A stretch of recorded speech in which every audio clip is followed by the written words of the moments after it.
It's strange how something can fall apart so quietly. 6 years, Cindy and I had been married. 6 autumns of carved pumpkins on our porch in Newcastle.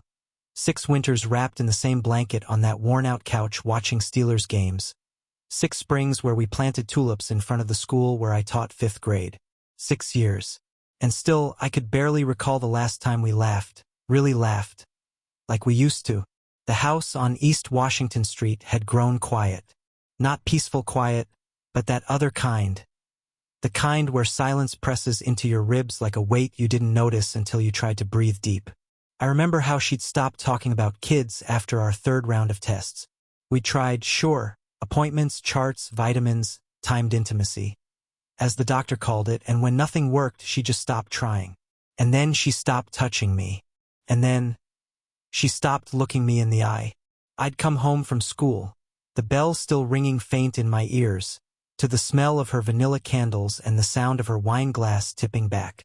She always had her back to me, stirring something on the stove, or scrolling her phone with her feet tucked under a throw blanket, like a stranger renting the space. And me? I just kept doing what I always did. Took the trash out on Thursdays. Changed the oil in her car. Picked up dinner at Coney Island lunch on the way home every Friday, even when I knew she wasn't hungry. I guess I thought if I kept showing up, she'd come back. But you can't bring someone back who doesn't think they've left. I remember one night, it was raining, warm July rain. I found her sitting out back on the porch steps. No umbrella, no coat. Just her in a tank top and old jeans, letting the rain soak her hair like she needed to be washed of something. She looked over her shoulder at me for half a second, and then back at the street. That glance told me more than any words could. She wasn't mine anymore. Not really. We didn't fight. That would have been easier. A slammed door, a sharp insult, something I could hold on to and say, "See, this is why." But no, we just withered, like a houseplant no one watered because each thought the other was doing it. And when it died, we both just stood over the pot like it was some natural disaster we had nothing to do with. Looking back, I think that silence was the loudest betrayal of all. No screaming, no affair, no drama. Just 2 people quietly deciding, without saying it, to stop trying. And I sat in that silence for too long, hoping she'd break it. But she didn't, and neither did I. Not yet. There's something eerie about watching someone you love disappear while they're sitting right in front of you. We used to talk about baby names. That was in the beginning. She'd stretch across our bed with a pen and a legal pad, circling names like Emma and Noah, and then crossing them out 5 minutes later. She liked names that sounded soft. I liked names that felt solid. We used to argue playfully about that until we stopped arguing at all. The first test came back inconclusive. The second said it was me. Low motility, low count. That kind of news hits you in a place deeper than pride. It's like a piece of your future suddenly vanishes. We tried everything, vitamins, specialists out in Pittsburgh, even acupuncture for a while. It turned our life into a schedule. Morning pills, evening injections, timed intimacy that made even our most private moments feel like assignments. It was mechanical, clinical, and slowly we started losing each other in the process. She cried the day the doctor used the word unlikely. Not impossible, just unlikely. And I did what I always do. Held her, told her we'd be okay. But even as I said it, something in her eyes told me she didn't believe that anymore. Maybe I didn't either. After that, she started shutting down. Emotionally first, then physically. The hugs got shorter, the kisses got quieter, and eventually, there were nights we didn't even say goodnight. Just turned out our bedside lamps and let the dark do the talking. I'd be on the couch grading spelling tests for my 5th graders, and she'd be across the room on her phone. Legs folded up, thumb flicking endlessly like she was chasing something on that screen she couldn't find in real life. I'd ask, "How was your day?" just to break the silence. She'd barely lift her eyes. Fine.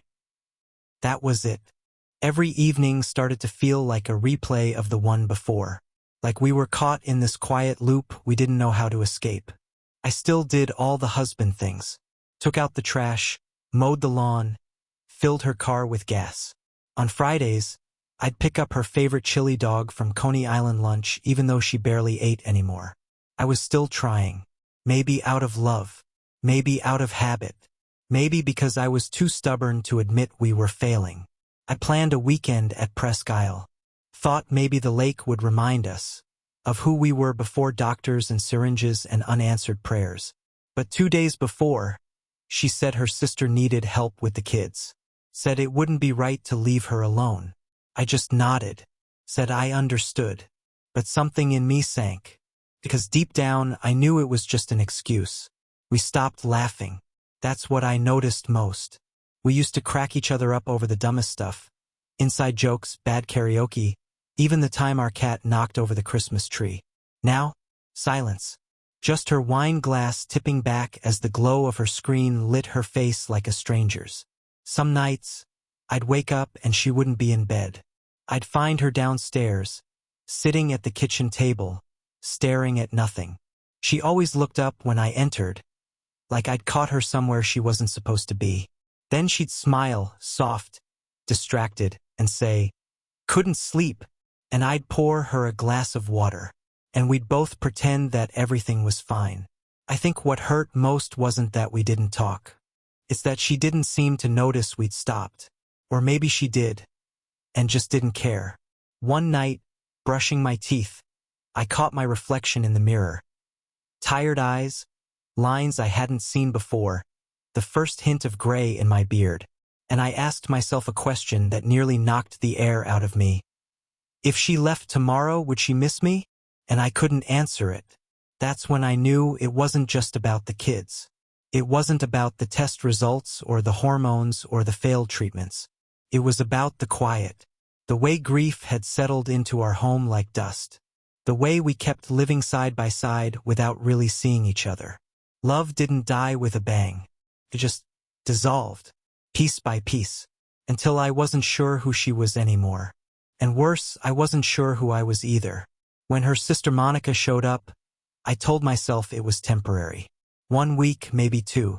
Just until she found her footing again after the divorce. That's what Cindy said. I didn't argue.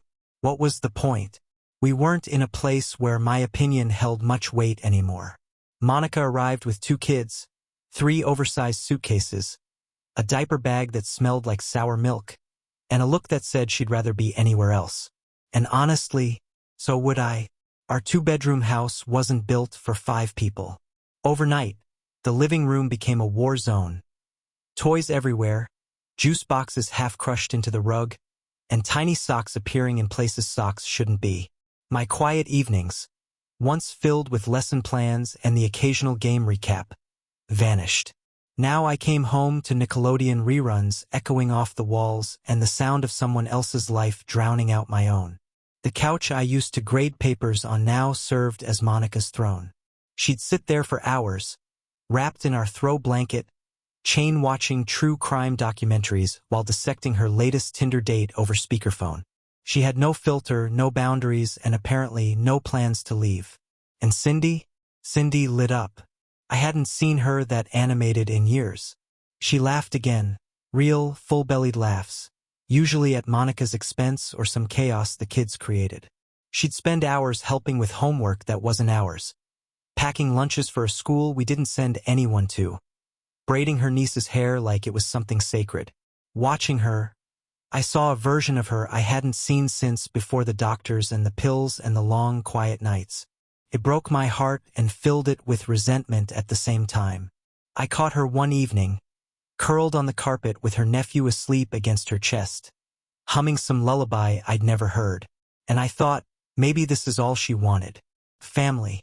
A loud, messy, ready-made family that didn't require her to grieve every month. One that didn't come from me. I tried to be understanding. Really. I tried to play the part of the patient husband, the flexible host, the quiet background figure. But day by day I shrank. My opinions stopped mattering. My space disappeared. Even the cat, who used to sleep on my side of the bed, had defected to the kids' bunk in the spare room. No one asked me if I was okay with the arrangement. No one even pretended to care. The kitchen became Monica's domain. The spices were rearranged. My favorite coffee mug was now her teacup. She bought almond milk and gluten-free everything, and rolled her eyes when I asked where the peanut butter went. She left her makeup on the bathroom sink, her underwear in the dryer, and her problems, all of them, at our dinner table every night. Then one day, I went to shave before work and found all my razors and toiletries shoved into a wicker basket under the sink. Glittery shampoo bottles had taken over my shelf. That was it. That was the moment. Not the noise, not the mess, not the passive-aggressive remarks about how men don't help enough. It was my toothbrush, jammed in sideways next to a bottle of Kids' bubble bath. I stared at it for a long time that morning. That tiny act, someone moving my things without asking, felt bigger than it should have. But that's how it happens. It's never the explosion. It's the erosion. That was the night I stopped pretending everything was fine. And somewhere deep inside, something in me, something quiet, tired, but very much alive, started to turn. It was Cindy's idea, of course. A barbecue. Just something light, she said. A little gathering, some burgers and music. I nodded like it made sense. Like the last thing I wanted on a Saturday afternoon wasn't exactly what she was suggesting. A backyard full of people I barely knew, pretending everything was normal. She invited her coworkers, Monica's new single mom friends, some neighbors from up Croton Avenue, and even her Pilates instructor, who showed up in yoga pants and didn't eat meat. I grilled for 3 hours straight, flipping burger after burger, chicken skewers, portobello mushrooms for the vegetarians. I didn't sit down once. Nobody noticed. People moved around me like I was the hired help. I handed out plates, refilled drinks, collected trash. Not a single person asked how I was doing. Cindy fluttered around in a sundress, smiling too wide, laughing too loud. She looked happy, or at least well-rehearsed. At one point, I caught Monica whispering something to a woman with a frozen margarita in one hand and a toddler clinging to her leg. They both looked over at me and laughed. Not a loud laugh, worse. A small one. The kind that makes you feel like they already made up their mind about you before you even said hello. And then came the moment, the one that snapped something in me. It was after sundown. The fire pit was going. The kids were roasting marshmallows, and the adults had migrated to lawn chairs, drinks in hand, voices a little louder with each refill. Monica had a few cocktails in her and was holding court, telling some exaggerated story about a guy she dated who believed in aliens. Honestly, she slurred, if Ethan disappeared one day, I swear, Cindy wouldn't even notice until she needed her car washed. Everyone laughed. I didn't. I was holding a tray of kebabs when she said it. I froze just for a second, but no one caught it. Or they did, and they didn't care. That was the moment. Not because of the joke. I'd heard worse. But because Cindy laughed too. She threw her head back. That same laugh she used to save for just me. And in that instant, I realized something. I was already gone. At least to them. To her. And for the first time in months, maybe years, I started thinking about what it would feel like to actually leave. Not out of anger. Out of clarity. I didn't leave that night. I didn't even say a word. I cleaned up the grill, threw out the half-burnt skewers, and watched the last guests stumble to their cars. Cindy kissed a few cheeks and waved like a politician. When the yard was empty and the string lights hummed above us, she looked over and said, "That went well, right?" I nodded. That was all. But in my head, I'd already begun drafting my escape. Not revenge. Not punishment. Just freedom. It started with a list. I opened the Notes app on my phone while sitting in my car before work. Step 1. Disappear slowly. Felt dramatic, even theatrical. But I knew it needed to be clean. No grand exits. No slam doors. Just a quiet unraveling of the ties that had held me in place for too long. I rented a small storage unit out past Route 65. Just far enough that no one would accidentally drive by. $25 a month. Climate controlled. The woman at the counter asked if I was moving. I told her I wasn't sure yet. Then came the bank account. A new one, separate from the joint account where our money sat like it belonged to a version of us that no longer existed. I funneled small deposits in $40 or $50 at a time. Unnoticeable, like digital pocket change. Social media? Gone. I deactivated Facebook, Instagram, even LinkedIn. Every digital thread that tethered me to old high school friends, college roommates, former coworkers, snipped. I kept one email, one no one knew, for emergencies. I told Cindy I was taking a few extra shifts at school. Something about a new tutoring program. She didn't ask questions. She never did anymore. So I started using the evenings. Drove out to the cabin I'd found on a camping forum. It wasn't much. Just a tin roof shack in a patch of woods near Slippery Rock. But it had a bed, a sink, and peace. God, the peace. Out there, surrounded by nothing but wind and trees, I remembered what it felt like to hear nothing. Not silence, but the kind of stillness that lets your own thoughts come back to you like old friends. I brought books, the ones I hadn't touched in years. I started writing again. Just notes, journal entries, scraps of half-finished thoughts. Felt like scraping the rust off my brain.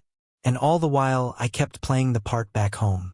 Smiling, cooking, going through the motions. Even when Monica and her circus made more mess. Even when Cindy barely noticed when I came and went, I kept it up. Like a magician slipping out of the spotlight, one mirror at a time. It took 3 weeks to move the important stuff out. Old photo albums, my grandfather's watch, a few clothes, the leather journal Cindy gave me on our first anniversary. Funny, she wrote, to record all our chapters. And I did.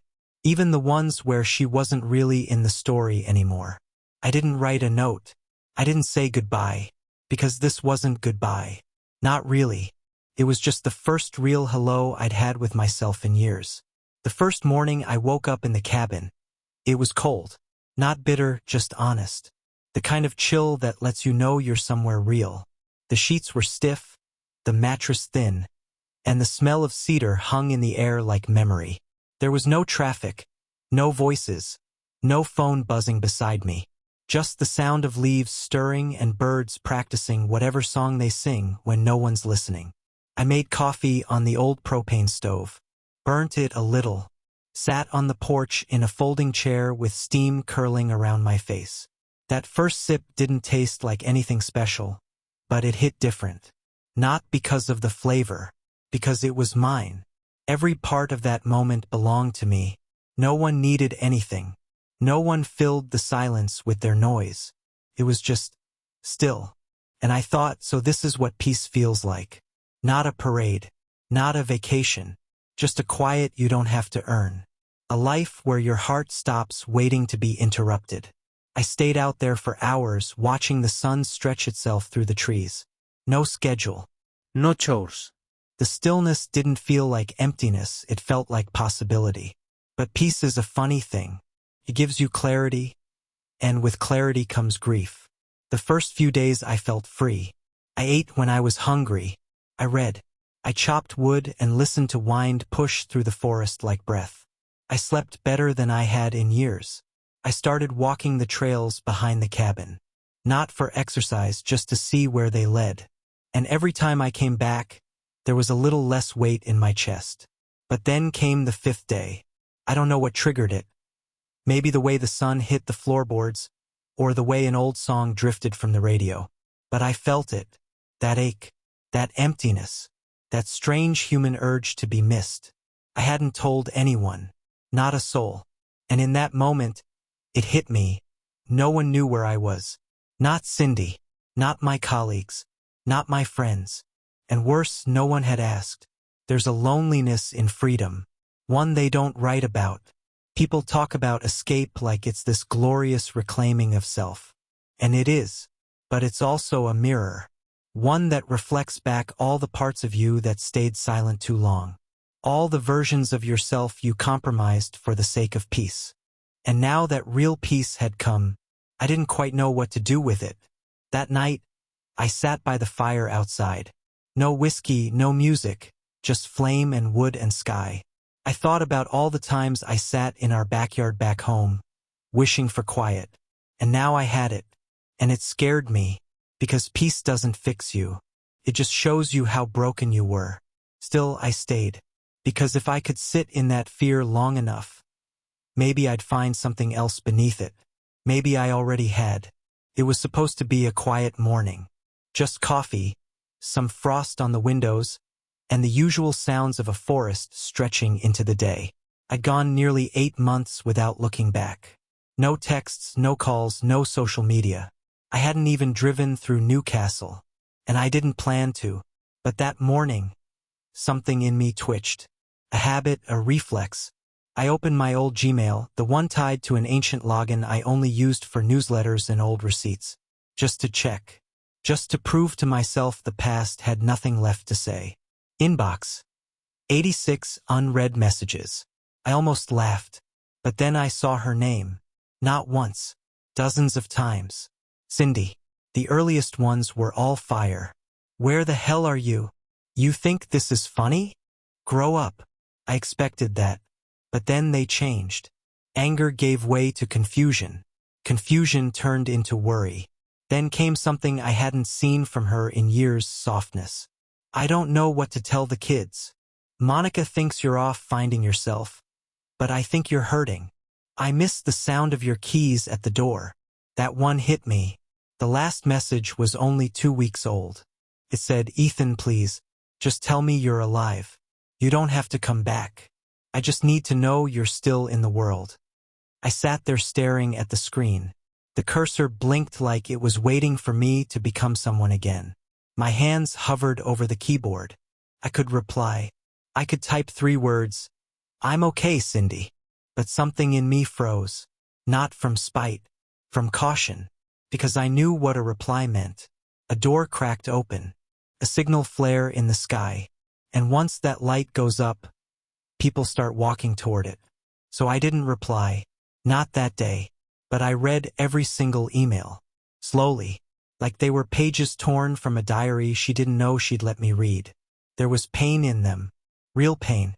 And for the first time, I saw her not as my wife or my critic, or the woman who once laughed at my absence, but as a person drowning in her own quiet. And here I was, finally breathing. That night I couldn't sleep. The stillness, once so comforting, now felt like an echo. Every creak of the wood, every rustle outside. It all sounded like footsteps I didn't want to hear. I kept checking the email. Not for replies, just rereading her words. Looking for blame or manipulation. I didn't find any. Just sadness. And longing. And maybe, just maybe, love that had missed its timing. I thought about how many times I'd begged her to look up from her phone. To see me. To fight for us. And now, here she was, writing into the void, hoping I was still somewhere out there. I didn't reply, but I started writing. Not to her, just to myself. Trying to understand what forgiveness even looked like anymore. Because leaving was one kind of courage. But coming back, even just to say, I hear you, might be another kind altogether. I wasn't planning on going into town. I just needed groceries, oats, coffee, maybe some soap that didn't smell like pine. The cabin had turned me into a man of simple habits, and even those started to feel like rituals. I figured a trip to the Giant Eagle in Elwood City wouldn't trigger anything.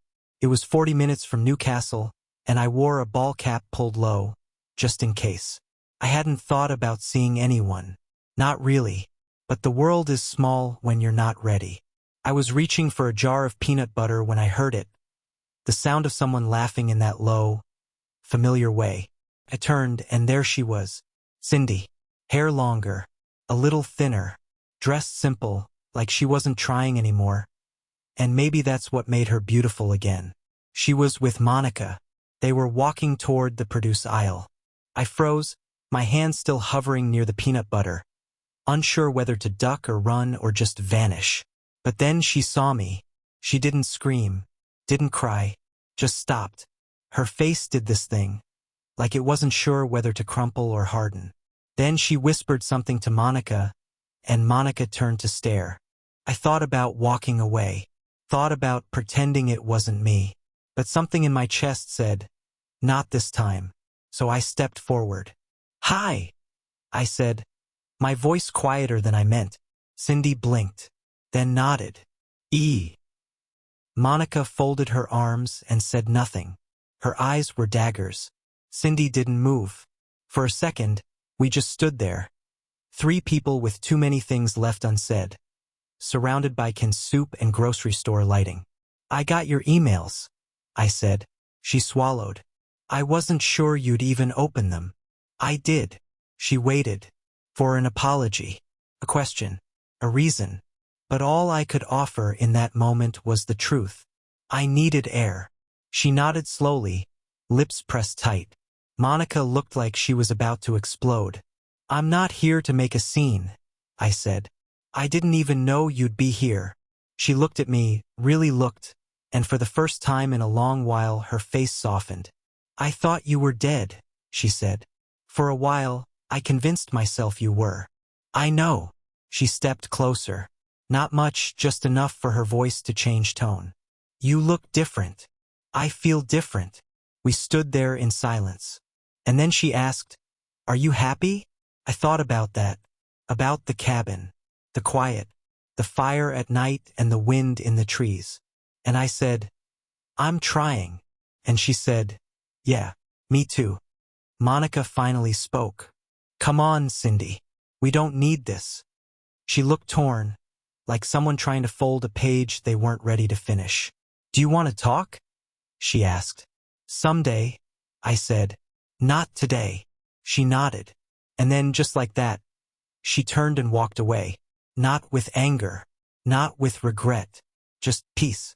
For the first time in a long while we saw each other. Not as enemies. Not even as lovers. Just two people who used to share a life. And maybe, in a strange way, still did. Closure is one of those words people throw around like it's something you can order off a menu. Neat, tidy, packaged with a bow. But that's not how it works. Not with love. Not with loss. Not with a marriage that unraveled so slowly you didn't even notice until you were standing alone in a grocery aisle saying, hi, to the ghost of your past. After seeing Cindy again, I drove straight back to the cabin. I didn't stop for gas. Didn't play music. Just let the road unfold beneath me, mile after mile, until the trees swallowed the world again. But something had shifted. Her face, her voice, the way she asked if I was happy. That stuck with me. Not because I owed her anything, but because, somehow, I still wanted to tell her the truth. I didn't go back to Newcastle. I didn't send an email or write a letter. What I did was quieter. I started taking long walks again. Not to escape, but to remember. I retraced every version of myself that had lived in that marriage. The hopeful husband, the invisible roommate, the ghost behind the wheel. And I began to write. Not for her. Not even for me, really. But for the space between us. The one no one talks about, where all the things we never said still echo. I wrote about how grief doesn't need a funeral, how absence can be its own language. I wrote about forgiveness as something you don't give to others, but something you choose to stop holding like a sword in your own hand. One day, I pulled out that leather-bound journal Cindy gave me on our first anniversary. I flipped through the pages, most of them blank. The first entry was from year 1. The last was from the week I left. In the back, I wrote one final line. I still love her, but I love myself more now. That was it. And suddenly, I didn't need to send it, because closure didn't come from answers. It came from the quiet decision to stop asking. I kept the journal, not as a monument, but as proof that I existed in that life, that I loved, that I tried, and that I walked away not because I stopped caring, but because I finally started. Sometimes people think healing is loud, a breakthrough, a tearful confession. But for me, it came on a Tuesday morning when I sipped my coffee and didn't feel the ache anymore. I still thought of her. Not every day. But when I did, it wasn't with anger. It was with something gentler. Like seeing a house you once lived in. The wallpaper faded. The porch a little crooked. But still yours once. And that's the truth about healing. You don't forget. You just stop bleeding. I didn't mark the day I left. There was no circle on the calendar, no journal entry, no final words etched into the air. But I remember the light. I remember how the sun hit the cabin floor that morning, golden, stretched wide like a quiet invitation. The world didn't change, but I had. 8 months in the woods, 8 months of silence, reflection, and the slow stitching of something torn. And now I was standing at the threshold of my next chapter. Not rushing into it, not running from anything. Just ready. I packed what mattered. A few books, the journal, a photo of my father, younger than I ever knew him. The kind of items that don't weigh much, but carry entire lives inside them. I left behind the rest, the worn-out mugs, the uneven chairs, the version of me that needed to disappear to be seen. I didn't move back to Newcastle, but I didn't hide anymore either. I found a place in Meadville, small, second-floor apartment above a bakery. The smell of bread each morning felt like a promise. I started teaching again, part-time at a community center. Nothing fancy, just kids who needed someone patient to remind them they were capable. Sometimes, when the wind blows just right, I still hear the trees. That quiet rustle like a memory brushing against your ear. And I let it pass. I let all of it pass. I didn't see Cindy again. We didn't meet for coffee or sit across from each other trying to make sense of what broke. But I know she's okay. Maybe even better than okay. Some people are meant to love each other in a season, not forever. And that's not failure. That's life. I walk a lot now. Through town, past strangers, under skies that keep changing and never apologize for it. I make eye contact. I say hello. I don't flinch when someone asks, "Are you married?" I just say, "Not anymore." And there's no bitterness in it. Just truth. Sometimes, when I sit on the bench near French Creek, I think about all the doors I closed. Not with slams, but with softness. And I think about the ones I've opened since. The ones I never knew existed because I was too busy staring at the same hallway, waiting for a lock to change on its own. Leaving wasn't the end.